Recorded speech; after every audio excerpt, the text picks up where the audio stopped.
Alright, let's dive into something that's been bubbling up in the WNBA world lately, and trust me, it's a conversation that's way bigger than just ticket prices. So, here's the deal. WNBA season ticket holders are getting hit with some jaw-dropping price hikes, and it's sparking a ton of debate. But before we get into the numbers, let me just say this. Personally, I think this is a moment that forces us to ask some tough questions about the league's growth, its fans, and the future of women's sports. What makes this really interesting is that it's happening at a time when the WNBA is arguably more popular than ever. So, why are some of its most loyal fans feeling priced out? Let's break it down. First off, the numbers are staggering. Take the Washington Mystics, for example.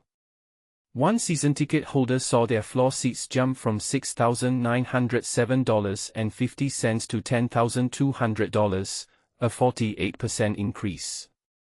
And that's not even the worst of it. Another fan saw their per-game cost spike by 50%, from $51.14 to $76.50.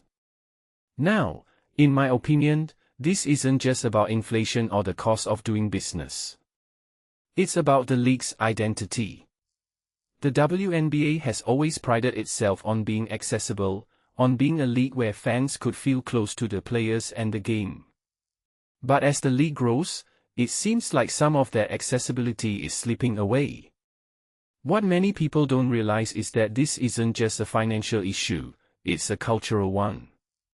The WNBA's fan base has always been its superpower, and alienating those fans could have long-term consequences. Now, let's talk about why these prices are going up. Teams are pointing to their expanded schedule. More games mean higher costs, right? But here's where it gets tricky. The Mystics, for instance, are increasing prices per game by 22 to 50%, even though they're playing more games. So, it's not just about the schedule. Some fans are being told that the new collective bargaining agreement, which boosted player salaries, is to blame. But here's the thing, Terry Carmichael Jackson, the executive director of the Players Union, called that out as inaccurate. She said ticket pricing is a business decision made by teams, not something players are involved in. From my perspective, this feels like a misstep. If fans think they're paying more to cover players' salaries, it creates a divide between the league and its supporters. And that's the last thing the WNBA needs right now. What this really suggests is that the league is at a crossroads.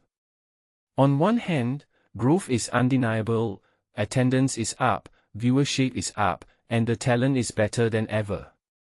But on the other hand, there's a risk of losing the very fans who helped build the league.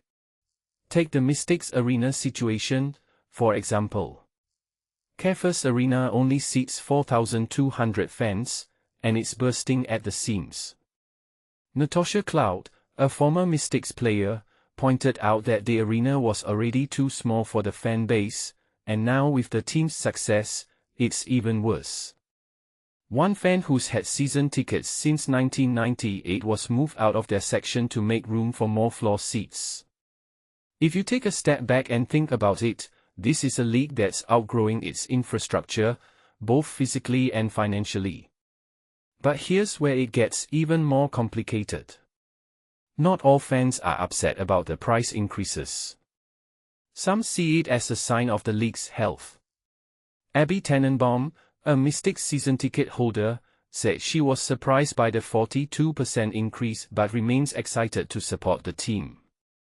And that's a valid perspective. Growth often comes with growing pains. But the question is, who gets left behind in the process? In Phoenix, for example, courtside seats are seeing the biggest price hikes, and fans worry that those seats will end up in the hands of corporations, not die-hard fans. One thing that immediately stands out is how this mirrors the NBA's trajectory, a league where courtside seats are often occupied by celebrities and executives, not everyday fans. Is that the future the WNBA wants? This raises a deeper question: what does success look like for the WNBA? Is it selling out arenas, even if it means pricing out longtime fans? Or is it maintaining that sense of community and accessibility that's always set it apart? Personally, I think the league can, and should, strive for both. But it's going to take transparency, creativity, and a commitment to its fan base. For example, moving teams to larger arenas, like the Dallas Wings and Connecticut Sun are doing, could help justify higher prices.